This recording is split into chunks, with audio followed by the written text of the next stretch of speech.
Well, it is June, and I promised you a real garden, and even by my standards, we got ourselves a real garden. In fact, there's so much to show you, we better get going right now. And we'll start in our usual place over here in chives. And as you can see, the chives are doing just fine, as Frankie can attest to. We got our little water feature going here. And this here is what you call your leftover row. In other words, I had leftover corn, leftover winter squash and everything, and I just couldn't bear to throw it away, so I just planted it here by the side of the garden fence. But it's just a throwaway row, which means, you know, if it does okay, it does okay. If it doesn't, it doesn't. Who cares? This is corn, and I can't really tell how well I'm getting this. I'm holding it at arm's length over my head to show you. And the first part of that was Silver Queen, and this is that weird named corn that just goes by a number, but for some reason I decided it would be good. And as you can tell, it is just doing fantastic. I guess the Silver Queen back there has got to be 6 feet tall, just about. And this jungle is tomatoes. And let me see if I can find a cluster of Juliets. Can you see those? Yeah, there you go. Those are Juliets. That's probably the oldest cluster of Juliets. These are Marbones, which are a larger variety. Excuse me. I'm just getting over a summer cold. There's some more lovely big ones coming in. Excuse my coughing.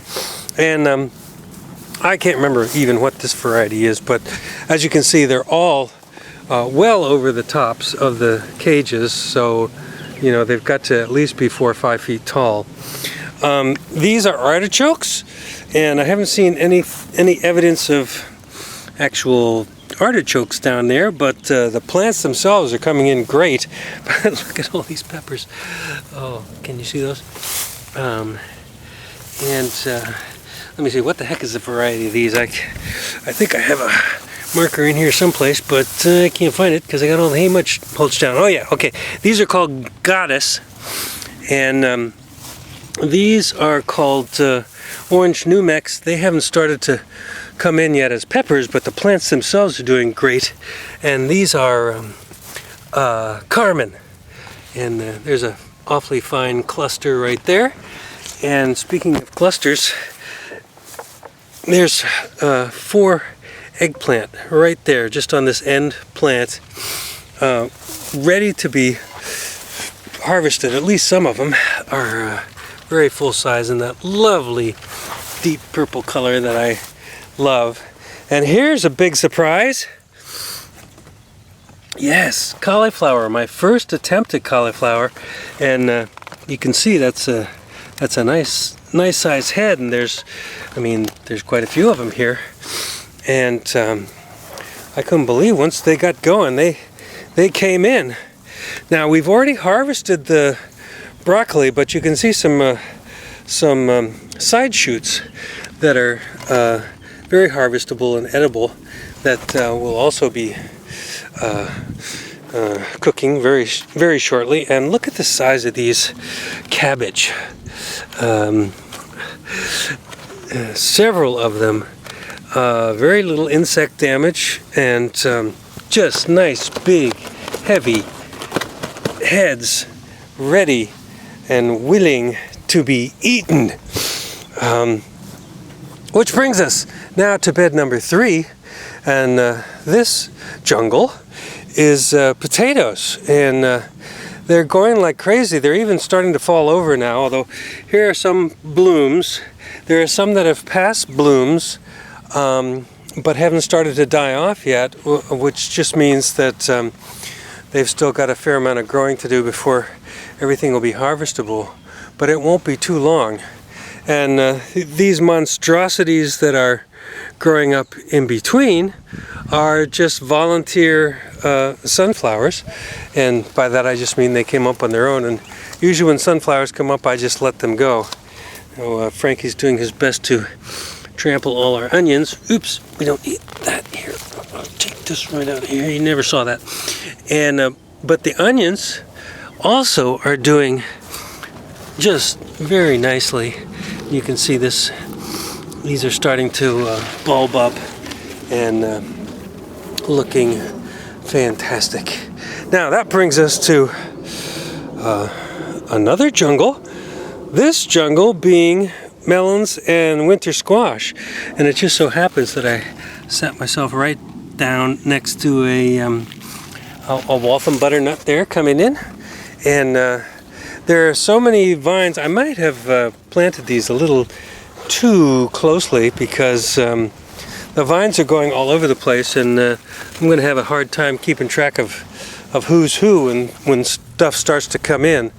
But I know who this one is here already heading outside the garden, and that's a big variety of pumpkin. I think it's called Easy Grow or something, but it definitely means business. I mean, look at the size of these leaves.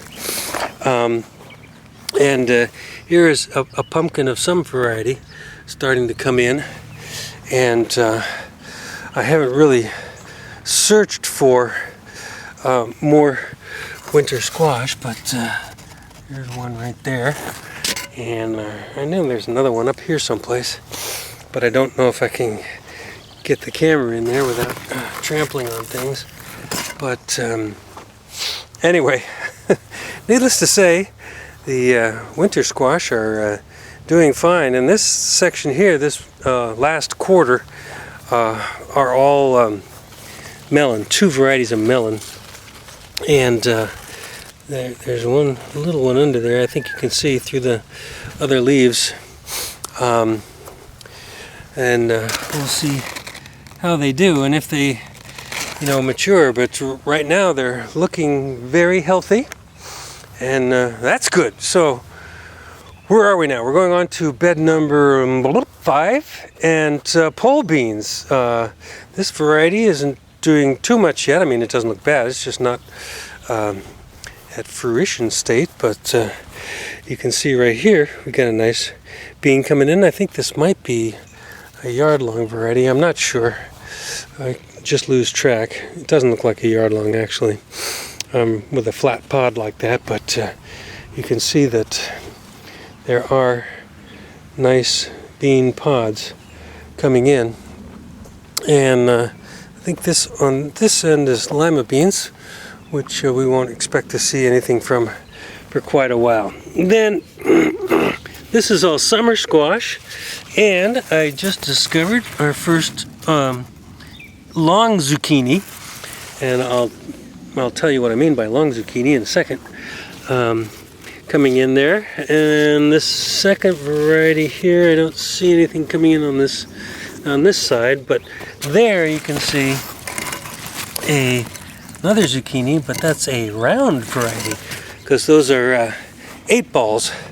And there's another one right there, pretty good sized specimen, and I've pretty much left these guys on the vine maybe a little longer than necessary because I want to show them to you. And here's a nice crookneck coming in. So we're going to have summer squash in time for the 4th of July, which is always nice. Now, Jesse is standing in the middle of the first variety of sweet potatoes, which is the ones that I grew from slips, and the variety is Beauregard. So they're starting to take over that whole area, which is good. And then here we've got sweet peas, and those are snap peas there. These are pea pods, and I may have left these pea pods a little longer than what's optimum for pea pods, but they'll still be good to eat. And you can see there's just lots of them. So this coming weekend is the 4th of July, and we will have lots of stuff to munch on. Leeks, these guys have not been really taking off the way that I think they normally do. But they're doing all right. And then in between, this is loofah gourds. They've kindly, it was hard to find a place to plant them with everything else. So I stuck them there. We'll see how they do. And these are beets, Touchstone Gold, which is my favorite variety because they're a nice light color. And in between everywhere you'll see marigolds, mostly volunteers. This is a Chef's Orange tomato, which just got stuck out here because we didn't quite have room in the other tomato area. Stevia is doing just great. I have to look up on how you harvest it and dry it and use it. And in between there is about a zillion marigolds, some of which we'll transplant in different places. And this is the store-bought sweet potato variety, and these are white yams for the most part, although I did stick a couple of Beauregards in there when I had a vacancy or two. Now, that brings us to these guys, which are kohlrabi, and you can see some of them are starting to bulb up, which is what they do. A couple of nice rows of carrots. We've already been harvesting baby carrots by thinning them out. And then these are two varieties of romaine lettuce, a red lettuce and a greener variety. And then finally, in bed 6, this is what's left of the radishes. You can actually see there's still a good radish down there, but others have gone to seed already, and we'll be taking them out shortly and planting another row of radishes. We should be able to get a good amount in our second planting. And now we'll upset Mr. Franklin by going outside the fence without him, and you'll hear about it in just a second. But the reason that we're headed out here is to show you the giant pumpkin patch. And you can see that these monsters are starting to take off already. This particular guy is out beyond the electrical fence and continuing to head off. The biggest vine is kind of in the shadows there, so I don't know if you can see it very well. But I was about to step through the fence, but the electricity is still turned on and it's too wet to go around that way. So anyway, this is the greater pumpkin patch, as it's called, when I'm growing greater pumpkins. I've also got a couple of leftover winter squash out here as well, just for grins. But now I've come completely around, and this gives you a little better view of the biggest Dill's Atlantic giant pumpkin vine that's headed out. No female blooms to pollinate yet. They'll be coming in the next week, I'm sure. And okay, so what else can we show you without upsetting Frankie too much? I don't think a whole lot. We do have some activity out in the mini orchard, but I won't go out there and show you that yet. We'll save that for next time when there might be something specific to show you. But you see what I mean when I say it's now a real garden. There's no question about it. Now, even the container stuff. This is tomatoes in containers, and then that on-deck corn that I told you about, that itself is already a good 3 feet tall anyway, and looking pretty healthy. We haven't got any corn tassels yet on any of the corn, but that'll happen probably within the next week or so. And in one pot here of strawberries, which really don't yield much of anything these days, but they're looking pretty good anyway. Other than that, I don't know what else to tell you. I mean, we got ourselves a garden out here, and this is late June. The 1st of July is only a few days away, and 4th of July is this coming weekend. And the garden has already entered the high holy days of gardening, which I usually reserve for the month of July and beyond. But we've really hit it already. And there's a lot of stuff that is ready to be harvested. The tomatoes are just about to start coming in. It looks gorgeous out here. I just love sitting out here and looking at it, which is part of the fun of gardening to begin with. So, okay, I think that's going to do it. I think I showed you pretty much everything, and it only gets better from here because we start harvesting and eating, and we'll be grilling lots of vegetables this weekend. It'll be fantastic. So, July, Marvin's Garden 2015, and we'll see you next month in August.